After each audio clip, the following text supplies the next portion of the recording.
حق سبحانہ و تعالی و تقدس نے انجام سے خبردار کرنے کے لیے آخرت کے عذاب کو بھی بیان فرمایا، آخرت کے ثواب کو بھی بیان فرمایا، جنت کا راستہ بھی صحیح معنوں میں بتلا دیا، دوزخ کا ٹھکانہ بھی بتا دیا کہ اگر میری احکام کی خلاف ورزی کرو گے، قانون خدا بندی سے بغاوت کرو گے، فرمان مصطفیٰ صلی اللہ علیہ وسلم سے بغاوت کرو گے، پھر تمہیں یہ عذاب ملے گا اور یہ تمہارا ٹھکانہ ہوگا۔ کوئی لکی چھپی بات نہیں رہی، کوئی بات مخفی نہیں۔ قبر کے عذاب کے بارے میں ارشاد گرامی ہے حضور کریم صلی اللہ علیہ وسلم کا، فرمایا اگر میں تمہیں قبر کا عذاب دکھا دوں تم مردوں کو دفن کرنا چھوڑ دو گے۔ حدیث پاک میں آتا ہے کہ تم یاد کرو یا نہ کرو، قبر کی زمین تمہیں 5 وقت یاد کرتی ہے اور آواز لگاتی ہے تیاری کر، میرے اندھیرے میں تجھے روشنی نہ ملے گی۔ 5 وقت قبر آواز لگاتی ہے، انا بیت الدود، میں کیڑوں کا گھر ہوں، تیاری کر کے آ، سنبھل کے آ۔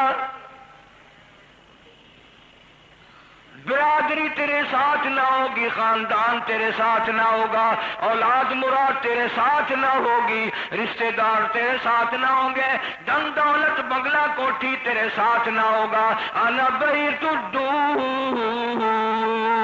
سنبھل سنبھل کے آ، فکر کر کر کے آ، غور کر کر کے آ، میرے اندر آ کر واپس نہ جا سکے گا۔ انا بیت الغرب، میں تنہائی کا گھر ہوں، میں بڑا وحشتناک گھر ہوں، میں بڑا خوفناک گھر ہوں۔ بڑے بڑے بادشاہ آئے مٹی بن گئے، بڑے بڑے بادشاہ آئے ان کو وہ عذاب ملے جن کا ان کو خیال تک بھی نہ تھا۔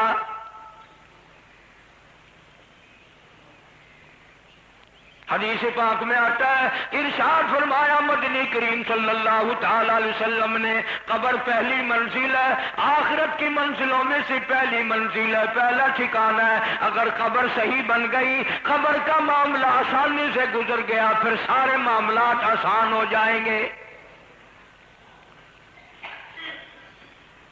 جناب مدنی کریم صلی اللہ تعالی علیہ وسلم خچر پہ سوار ہیں، 2 قبروں کے پاس سے گزر ہوا، خچر بھی بدک گیا۔ آپ صلی اللہ علیہ وسلم نیچے اترے اور روئے ہیں محمد عربی صلی اللہ علیہ وسلم ان 2 قبروں پہ۔ قافلے والوں نے صحابہ کرام میں سے پوچھا، کالی کملی والے کیا بات ہے؟ فرمایا ان دونوں قبر والوں کو سخت عذاب ہو رہا ہے، ان کو بڑا شدت سے عذاب ہو رہا ہے۔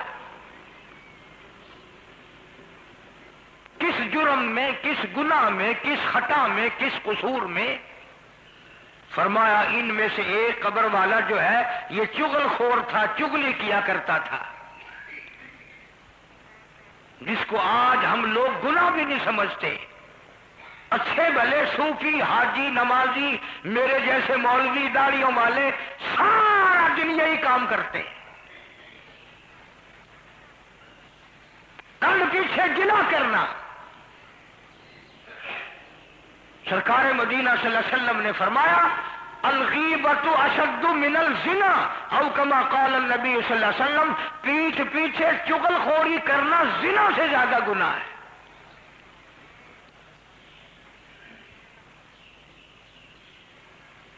آخر میں تو کو اپنا بندہ سمجھ کے دسے نا، یہ فلاں بندہ ایویں میں ہے، این دے چکر چ نہ آویں، اے ایویں ہے، اے ہو جائے، اے ہو جائے، اپنا نہیں دسیندا میں کہ ہو جائیں۔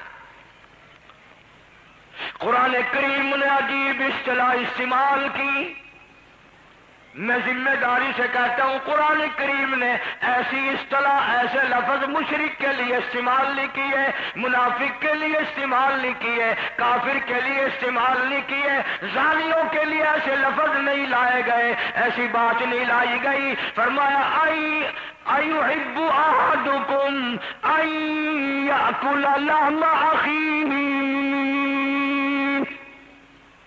میتا فکرہتموہ۔ مسلمان کا گلہ کرنا، مسلمان کے پیچھے کی چگلی کرنی، غیبت کرنی ایسا ہے جیسا اپنے مردار بھائی کا گوشت کھانا۔ قرآن نے کہا ہے ایحب احدکم ان یاکل لحم اخیہ، مردار بھائی کا گوشت کھانا چگلی کرنا برابر ہے۔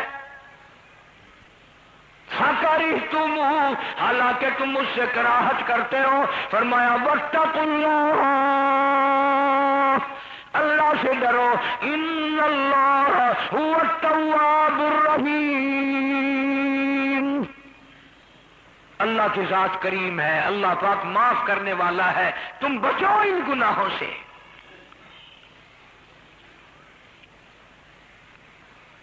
مدینہ پاک میں اللہ پاک سب کو زیارت نصیب فرمائے۔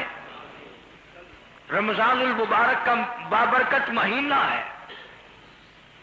زمانہ صحابہ کرام کا ہے رضوان اللہ تعالی علیہم اجمعین۔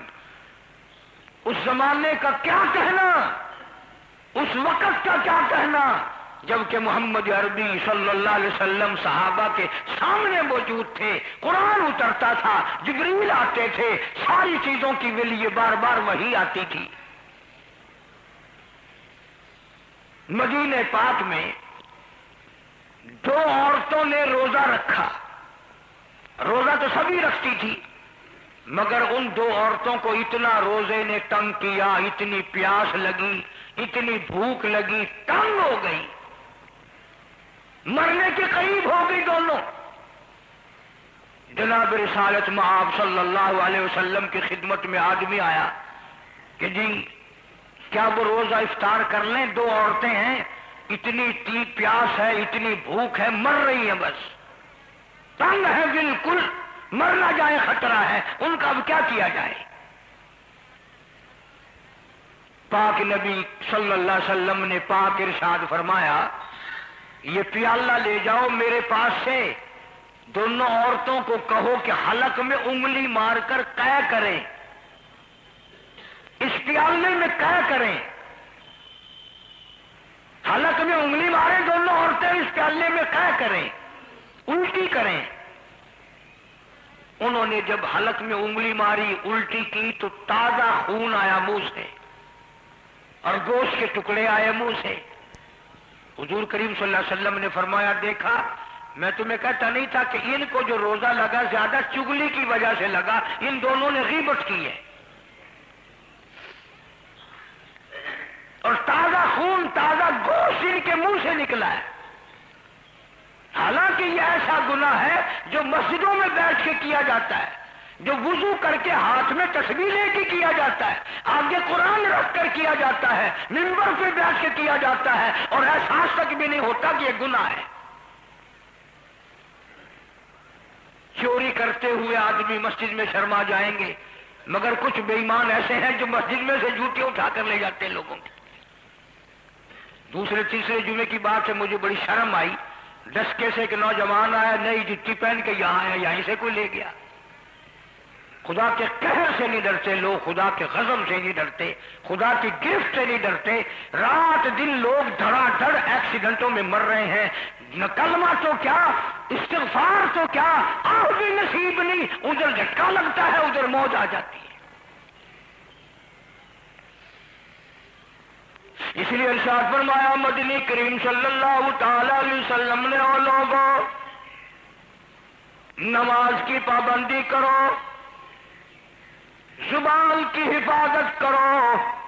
بڑا عجیب ارشاد ہے کالی کملی والے صلی اللہ علیہ وسلم کا، فرمایا دو چیزوں کی ضمانت تم دے دو، ایک چیز کی ضمانت تم کو میں دوں گا۔ چیز کی ضمانت دو کہ تم دے دو، اپنی زبان کو ناجائز نہیں استعمال کرو گے، اپنی خواہش کی جگہ کے ان کو ناجائز استعمال نہ کرو گے، زبان کو غلط نہ چلاؤ گے، اپنی نفسانی خواہشات کی جگہ کو غلط استعمال نہ کرو گے۔ فرمایا جب دو چیزوں کی ضمانت تم دے دو گے، جنت الفردوس کا میں محمد رسول اللہ صلی اللہ علیہ وسلم شامل بن جاؤں گا۔ میں تمہیں ضمانت دوں گا جنت الفردوس کی، تم یہ دو چیزوں کی ضمانت پہلے مہیا کرو۔ ذکر کی توفیق نہیں، استغفار کی توفیق نہیں، اللہ اللہ کرنے کی عبادت کا چسکا نہیں، اور اگر کرتا بھی ہے کوئی، جب تک دوسرے گناہ کر کے اس کو آگ نہ لگا دے، برباد نہ کر دے، چین نہیں آتی۔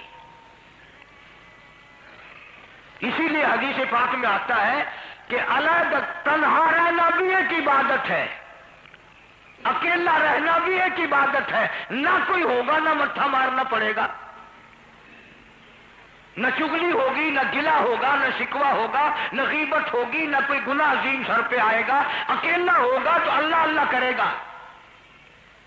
مگر آج کل تو اکیلے کے لیے بھی انتظام کر دیے گئے ہیں کہ جو اکیلا بیٹھا ہو وہ اپنا وقت کاٹنے کے لیے ٹیپ ریکارڈ چلائے اور کنجریوں کے گانے سنتا رہے۔ اکیلے کا بھی انتظام ہو گیا، وہ بات نہیں رہی۔ اسی لیے قرآن کریم نے اعلان کرتے ہوئے فرمایا فَلَيْسَ لَهُ الْيَوْمَ هَاهُنَا حَمِيمٌ۔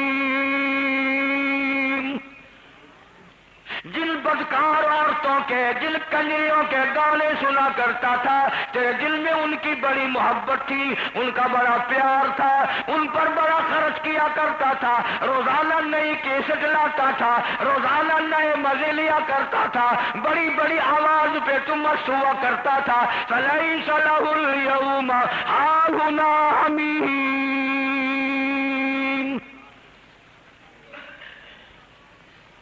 آج میدان قیامت میں بلا لے ان کو، تیرے کام آ جائیں گے۔ آج تیری مصیبت میں تیرے وہ کام آ جائیں گے۔ حدیث پاک میں آتا ہے، ارشاد فرمایا مدنی کریم صلی اللہ علیہ وسلم نے قیامت کی اتنی سخت ترین گھڑی، اتنا سخت ترین عذاب، بڑے بڑے اللہ والے گھبرا جائیں گے۔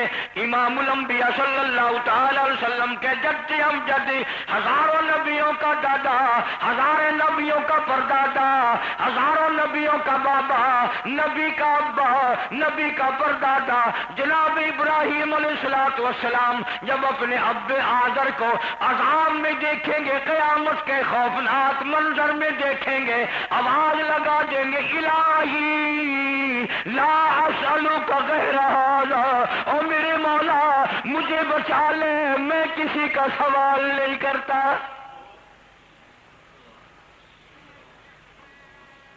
اتنا سخت عذاب ہوگا آذر کو کہ آواز آئے گی فرشتوں، میرے خلیل کو اس کی شکل دیکھ کر اس کا یہ باپ ہے، بڑا دکھ ہو رہا ہے، اس کی شکل بدل کر بگیار کی شکل بنا دو، بھیڑیے کی شکل بنا دو اس کی۔ اتنا بڑا عظیم نبی قیامت کے خوف سے گھبرا رہا ہے، اور میرا تیرا کیا حشر ہوگا، ہمارا کیا حال بنے گا، ہم کس بات کی مولی ہیں، ہمارا انجام آخرکار ہوگا کیا۔ جتنے کلمات زبان سے نکلتے ہیں وہ سب لکھے ہوئے ملیں گے، اپنا بیان سامنے آئے گا، آواز آئے گی اقرا کتاب، پڑھ اپنی کتاب، تیری ساری زندگی کی یہ کتاب ہے۔ تو آواز لگے گی تیرے بڑے بڑے یار تھے، دوستوں میں بڑا بگڑا، سوسائٹیوں میں بیٹھ کے بڑا بگڑا، فلیس لہ اليوم ہاہنا حمیم۔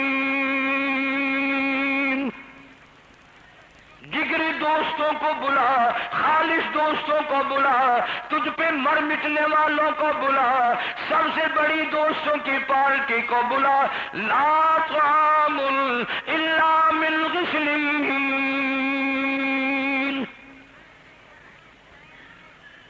تم سارے دوست اکٹھے ہو کر ٹی پارٹی کیا کرتے تھے، بڑی بوتلیں پیا کرتے تھے، بڑا کھانا پینا ہوتا تھا، اس لیے تو اپنی پارٹی کو بلا، انتظام میں نے کر رکھا ہے۔ الہی کیا انتظام ہے، کیا انتظام کیا؟ فرمایا لا طعام الا من غسلین، میں نے تمہاری پارٹی کے لیے لہو راج پیٹ تیار کر رکھی ہے۔ جہنمیوں کے بدن سے جو پیپ نکلا، جہنمیوں کے جسم سے جو راج نکلی، میں نے وہ تمہارے لیے تیار رکھ کے رکھی ہے، آؤ اسے پی لو۔ قرآن کریم کی بات آج سمجھ نہیں آتی، ایک وقت آئے گا جب لوگ رویں گے، قرآن قرآن کریں گے، لیکن قرآن بھی چھوڑ کے چلا جائے گا۔ کیا زندگی ہے ہم لوگوں کی؟